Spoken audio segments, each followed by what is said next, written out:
What if hired ka na sa BPO company, then job offer na lang hinihintay mo pero di ka tutuloy? Pwede po ba yon? The answer is yes. Pwedeng-pwede as long as hindi ka pa nakapagpirma ng job offer or contract.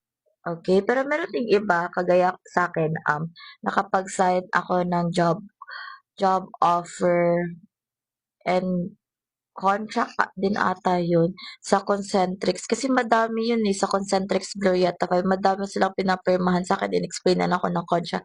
Then suddenly, is, ang tawag dito, so moment is, then suddenly, nag-back out ako kasi maliit lang kasi in-offer nila sa akin. Tapos, financial account, collections, is to be specific, tapos outbound. Naliitan ako sa sa job offer, gano'n. And then, nag-back out naman ako professionally. I emailed them, nag-DM ako sa isang BPO agent na feeling ko siya yung referrer ko, gano'n. Kasi ewan ko, gano'n kasi yung Concentrix, guys.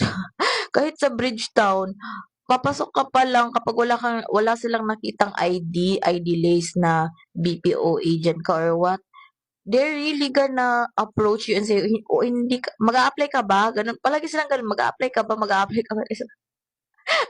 Pero gano'n sila, parang gusto nilang makatulong talaga sa ibang tao para maka-land ng BPO job through referral, gano'n. So, yun, nag-back out ako professionally, naintindihan naman ng trainer, naintindihan naman din na referrer, gano'n. Kasi I was very transparent na ganito, ganyan, and alam naman nila. And don't you worry, kasi meron yan silang mga buffer applicants. Let's say, ang goal ng client is 100 agents, gano'n. Tapos, out sa 100 agents, meron kasing possibility na ilang percent nun is magba-back out, hindi tutuloy to a lot of personal reasons or career growth reasons, gano'n. And then, meron yan silang 20 or 15 buffer applicants na ready to take that spot in case na ikaw na nilagay dun sa 100 agents na sure talaga makakapasok sa account na yan is nag-back out ka, meron agad silang pamalit. Meron silang spare agent or spare tire kung sa sasakyan pa or motor. Okay? Ganon. And HRs are very, tawag dito, ano yan sila, mga Girl Scout yan sila, ready yan sila sa mga ganyan. And they are not gonna force you unless if nakalagay sa contract mo na may ganto, bawal ka na mag-back out. Kaya dapat talaga before signing the job offer, before signing the job contract, is nabasa mo ano yung mga pros and cons. Kapag napirmahan mo na to, pwede pa bang mag-back out, ganun. And pwedeng-pwede mong i-relay yun or pwede kang makipag-communicate sa HR staff or sa recruitment staff na nag-handle sa BPO job application mo. Okay?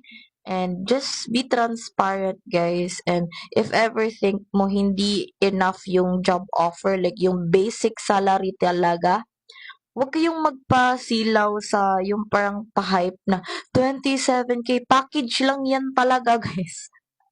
Hindi yan yung basic pay na guaranteed na makukuha mo talaga per month. Doon kayo dapat mag-focus sa word na basic pay kasi yung basic pay na yan talaga yung monthly salary mo. Okay?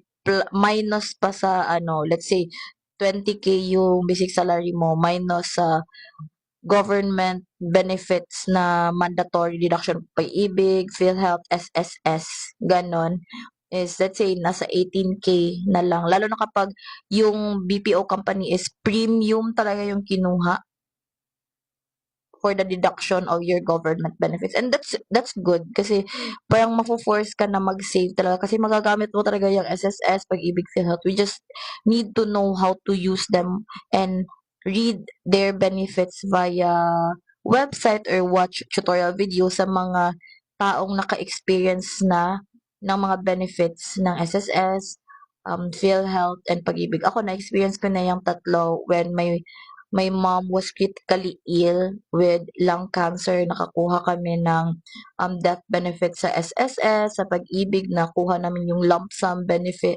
Pag-ibig na contribution ni mama, nasa 93,000 ata yun, or nakalimutan ko. Basta nasa ganun. Pero hindi pa siya umabot ng 100K kasi 20 years lang nakapag-work si mama sa Metro, sa Cebu.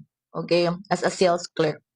And I'm proud of that. Hindi ko kinakahiya yung mama ko kahit sales clerk siya. Okay, hindi ko lang nilalang yun. Okay, kasi si mama is napagtapos niya ako kasama si papa sa college, and I graduated as a cum laude. Okay, cum laude nga pero tawag dito, nag-BPO ako kasi mas ano siya eh, mas mataas kasi yung salary compared if mag-e-educ ako, like maging teacher, kasi 'di ba alam naman natin ranking and stuff, mahirap talaga makapasok sa DepEd. Paanohan yan eh, hindi lang yan pagalingan, pero pagalingan ng backer. Gano'n siya, and mahaba talaga yung proseso. So, that's why I took this path and this is my life. So, yun. Yun yung mai-a-advise ko sa'yo. So, wag na wag kang matakot. Transparency and communication is the key. Okay, wag mo namang i-ghost. Wag mong i-ghost, okay? Wag mong i-ghost yung company. Sabihin mo na, "Ma'am, hindi po ako tutuloy sa ganito, ganyan." Para hindi sila umasa. Okay? Kasi tao lang din yan. Kasi nagbigay sila ng opportunity sa'yo. Tapos yun pala, i-ghost mo. Wag ganun. Okay? So, I hope I answered your question. And if you have questions, more questions, just DM me if nahihiya ka. Or you can just comment down below and I'm gonna really make time to, what do you call this one? To create reply videos for you guys. Kasi malay mo, 'di ba? Yung mga tinatanong mo sa utak mo na nahihiya kang mag-comment, nahihiya kang mag-DM sa akin is masagot ko with the help of other people's questions. Like, mauunahan pa kitang sagutin yang nandyan na sa utak mo. Okay? So, follow for more and kita-kits on the next video. Bye for now.